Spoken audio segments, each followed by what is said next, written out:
Allez, c'est parti, plongeons directement dans le vif du sujet. Bienvenue dans cette nouvelle analyse. Aujourd'hui, on va s'attaquer à une réalité professionnelle souvent passée sous silence, la discrimination et la LGBT-phobie en milieu de travail.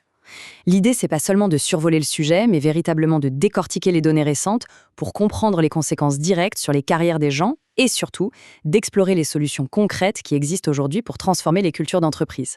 Au programme aujourd'hui, d'abord, on pose les bases pour bien comprendre la diversité. Ensuite, on regarde la réalité concrète au travail, les différents visages de la discrimination, l'impact énorme que ça a sur la santé. Et pour finir sur une note d'action, on verra les solutions concrètes qui existent. Première étape, comprendre la diversité avec quelques définitions clés. Alors, l'acronyme LGBT+, ça englobe les personnes lesbiennes, gays, bisexuelles et transgenres. Et ce petit plus à la fin, il est super important parce qu'il inclut toute la richesse des autres orientations sexuelles et identités de genre. Faisons une petite pause là-dessus pour bien clarifier un truc fondamental. D'un côté, on a l'orientation sexuelle. Ça, c'est l'attirance émotionnelle, physique ou sexuelle vers d'autres personnes. Que l'on parle d'hétérosexualité, d'homosexualité ou de bisexualité. Et de l'autre côté, il y a l'identité de genre. Pour faire simple, pour les personnes transgenres, le sexe biologique qui a été assigné à la naissance ne correspond tout simplement pas à leur identité de genre profonde. Et honnêtement, bien comprendre cette nuance, c'est vraiment la brique de base pour construire un environnement de travail plus sain. On passe à la deuxième partie, la réalité au travail, avec des chiffres et des constats. Et là, la brutalité des chiffres parle vraiment d'elle-même. Selon le baromètre 2022 de l'association L'Autre Cercle avec l'IFOP, 3 personnes LGBT+ sur 10 ont déjà été victimes d'au moins une agression LGBT-phobe ou d'une remarque au travail. 3 sur 10, c'est énorme. C'est la même proportion de personnes qui rapportent avoir subi des propos complètement déplacés ou des agressions carrément sur leur lieu de travail. Donc on n'est pas du tout sur quelques faits divers isolés. Non, c'est un phénomène massif, quotidien, qui vient littéralement polluer le climat professionnel de plein de talents. Et cette hostilité, elle crève l'écran quand on regarde du côté des témoins. Prenons cette vaste étude de 2026 menée sur 10 000 salariés. Les résultats font froid dans le dos. 19% des employés ont assisté directement à des moqueries et 16% à des injures visant des collègues LGBTQ. Plus sournois encore, 13% remarquaient des dynamiques d'exclusion ou de mise à l'écart insidieuses. Le pire, 9% rapportent avoir carrément été témoins de violences physiques ou sexuelles. Ce qui est fou, c'est que cette hostilité se manifeste au grand jour, devant les collègues.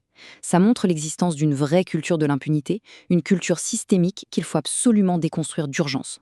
Troisième point, les différents visages de la discrimination et les obstacles professionnels. Parce que oui, la discrimination, ça agit comme un véritable obstacle cumulatif tout au long de la carrière. On est très loin de la simple blague de mauvais goût à la machine à café. Là, on parle de carrière brisée. Des fois, ça commence avant même de signer un contrat, au moment du recrutement, avec des refus d'embauche illégaux, juste à cause de l'orientation sexuelle.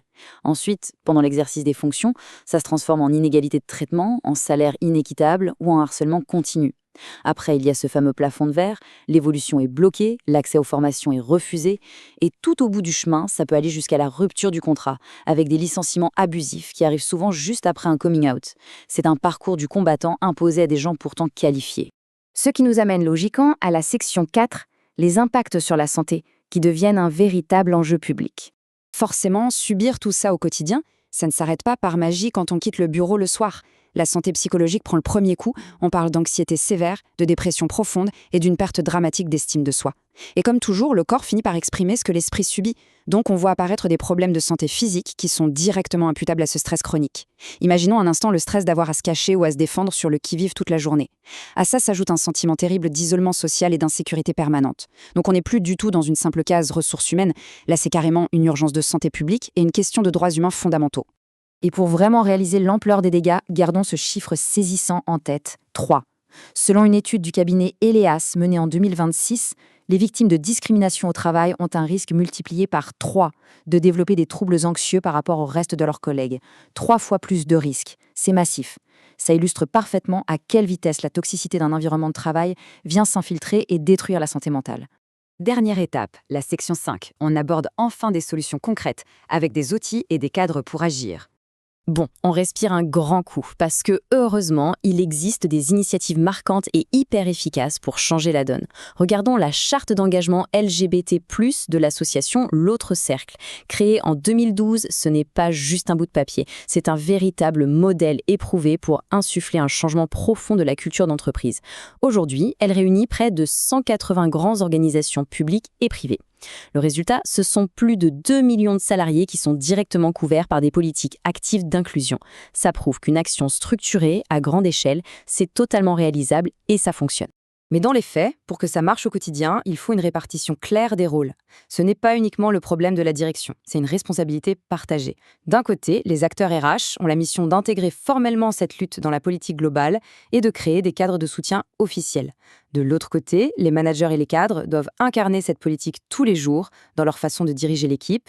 Et le point essentiel, c'est que ces deux groupes partagent une mission commune, vitale, savoir accompagner avec un très grand professionnalisme et beaucoup de bienveillance tout collègue en situation de transition de genre. Et puis, n'oublions pas le cadre légal, qui est particulièrement strict, notamment dans le secteur public. La loi ne laisse pas vraiment de place au doute. L'article L. 135-6 du Code général de la fonction publique rend strictement obligatoire la mise en place de dispositifs de signalement. L'employeur est obligé par la loi de fournir un canal ultra sécurisé pour recueillir la parole des victimes ou des témoins de discrimination, de violence ou de harcèlement. Ce dispositif doit aussi orienter les personnes vers le bon soutien et garantir un traitement ultra rigoureux des signalements. La tolérance zéro, c'est donc une obligation formelle, écrite noir sur blanc dans la loi. Et la bonne nouvelle, c'est que la technologie nous aide énormément aujourd'hui pour faciliter ces signalements. Prenez l'application Flag A. C'est une solution super moderne lancée en avril 2020 qui permet de faire des signalements de manière 100% anonyme, que l'on soit victime ou témoin. Et si on doute de la pertinence de ce genre d'outil, il faut savoir qu'il est déjà massivement déployé au sein d'institutions majeures, comme le ministère de l'Intérieur ou les ministères sociaux. Ça démontre très clairement que des solutions concrètes existent, qu'elles sont fiables et qu'elles s'intègrent parfaitement aux exigences professionnelles.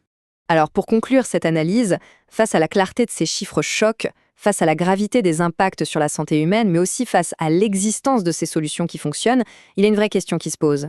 Est-ce que la culture de nos environnements de travail actuels fait véritablement le maximum pour transformer ces statistiques alarmantes en une réalité concrète, inclusive et épanouissante pour tout le monde? Les outils sont sur la table, la loi l'exige, il ne reste vraiment plus qu'à s'en emparer. Merci d'avoir suivi ce décryptage en profondeur. L'apprentissage continue et l'action ne fait que commencer.